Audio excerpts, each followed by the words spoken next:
nós resolvemos discutir com vocês um grande problema de saúde pública no mundo, que são os acidentes de trabalho e as doenças relacionadas ao trabalho. Tem estudos que mostram que morre um trabalhador a cada 15 segundos no mundo vítima de acidente de trabalho e ou doença relacionada ao trabalho. É um número alto. No Brasil, nós estamos em 4º lugar no ranking mundial e no 2º entre os países do G20 com o maior número de acidentes de trabalho e doenças do trabalho. É significativo. Mais do que isso, eu gostaria de falar a vocês o custo de todo o problema relacionado ao acidente do trabalho. Tem os diretos e os custos indiretos. Em torno de 4% do PIB mundial é gasto com acidentes do trabalho. No Brasil, 9% dos salários são gastos com acidente do trabalho. Muitas vezes, apenas a família e o trabalhador sofrem com isso, porque este custo acaba sendo passado ou repassado, a meu ver, erradamente, para a sociedade.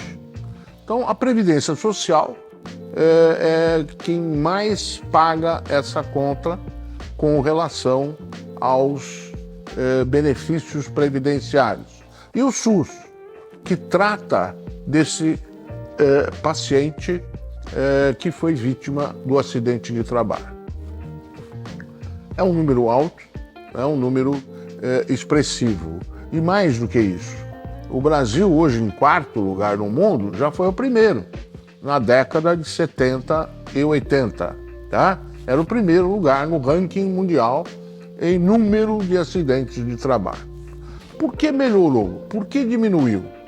O Brasil, como membro da Organização Internacional do Trabalho, a OIT, é obrigado a seguir as convenções e as recomendações da própria organização.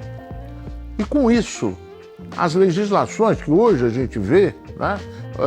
Falei recentemente sobre o PGR, né? O Programa de Gestão ou de Gerenciamento de Riscos. Isso já é uma recomendação antiga da OIT. Muitos países desenvolvidos já tratam esse assunto como gestão.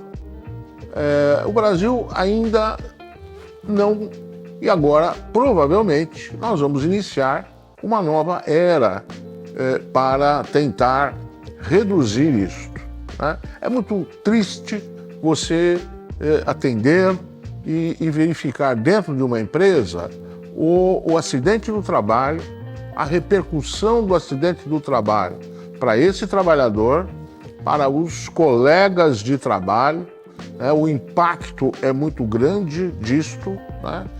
Até o terror, o medo que fica destes outros indivíduos de serem os próximos.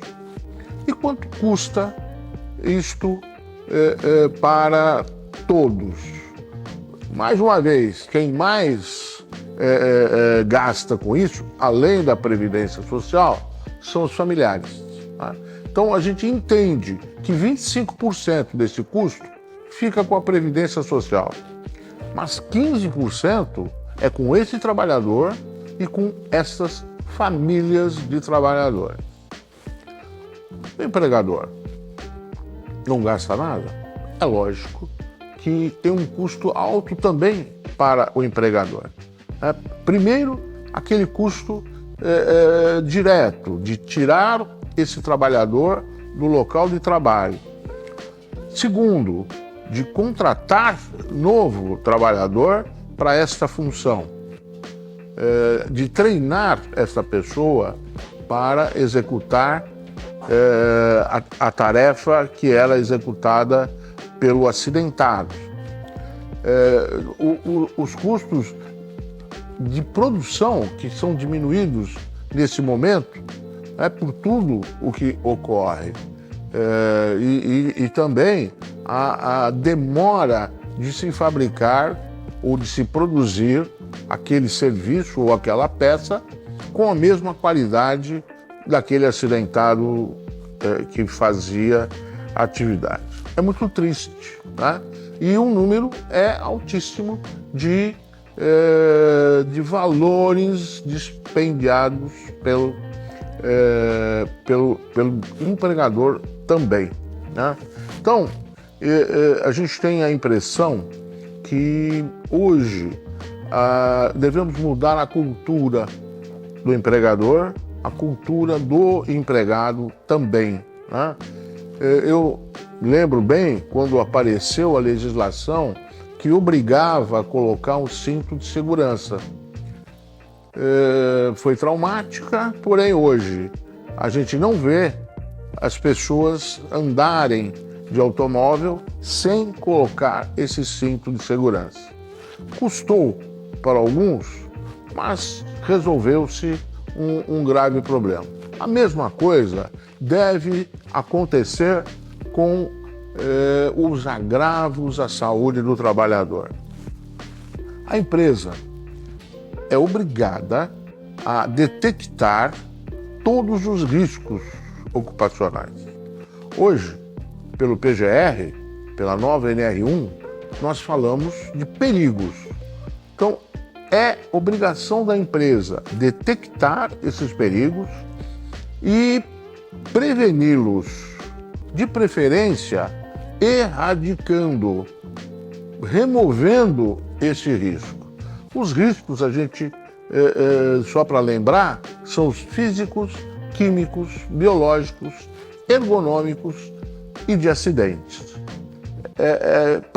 Para isso, é importante que a equipe responsável tecnicamente por elaborar este PGR, lógico, né? A gente já falou sobre isso, a gestão deve ser feita por uma pessoa da empresa, de preferência do mais alto escalão, mas vai ter que se valer das pessoas voltadas e treinadas para detectar os riscos. Então é importante que as pessoas dessa equipe de saúde e segurança visitem os locais e apontem todos os perigos. Apontados os perigos, nós vamos fazer a gestão disso, vamos tratar desses perigos. Como? Com ferramentas apropriadas e fazer um controle dinâmico para melhorar, para evitar que as pessoas sofram por conta do trabalho. Não é admissível que no século XX tenhamos um índice tão alto de agravos por conta do trabalho mais, né? E outra coisa, né? Quando a gente vê essa legislação, tem alguma coisa por trás, né? Então, como a gente falou agora há pouco, a gestão dos riscos já eram praticadas pelos países desenvolvidos. E hoje em dia está chegando aqui no Brasil.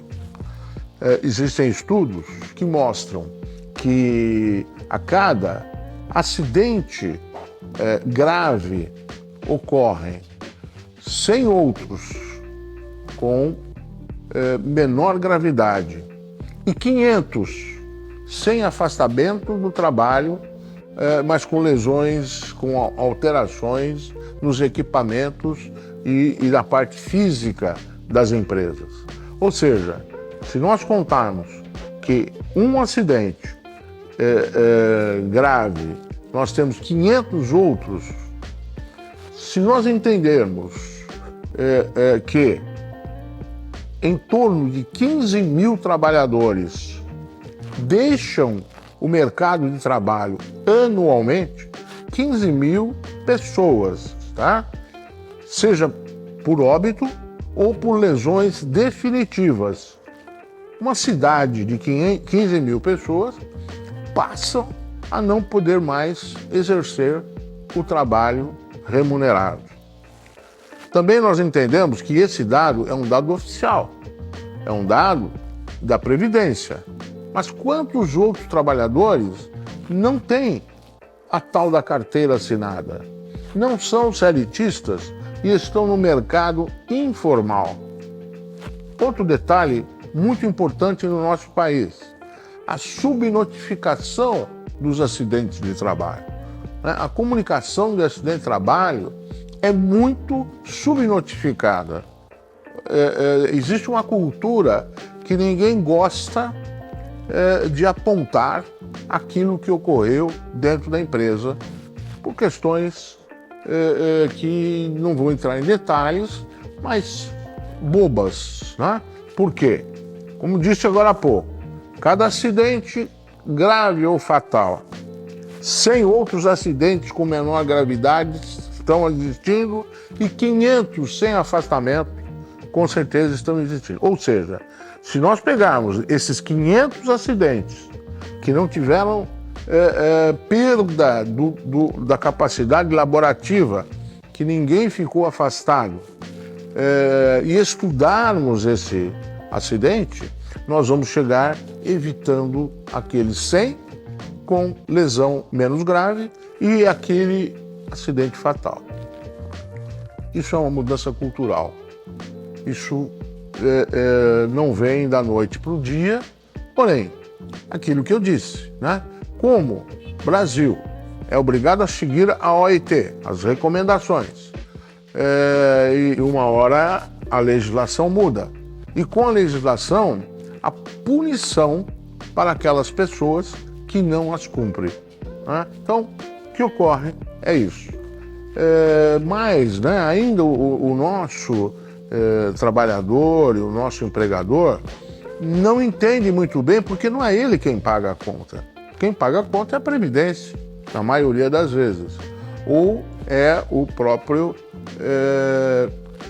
acidentado. Lógico que com a fiscalização maior, a gente chegou a falar sobre FAP, RAT, aquele que mais causar acidente, aquele empregador que mais causar acidente, mais vai pagar no seguro acidente de trabalho, né? E a gente tem visto muitas ações regressivas, porque na realidade, pela teoria do malus e bônus, aquele empregador que não causa lesão, ele não deve pagar, ou deve pagar muito menos, daquele empregador que causa, que lesa mais o seu trabalhador. Além do que, a parte que impacta diretamente na visão externa daquela empresa.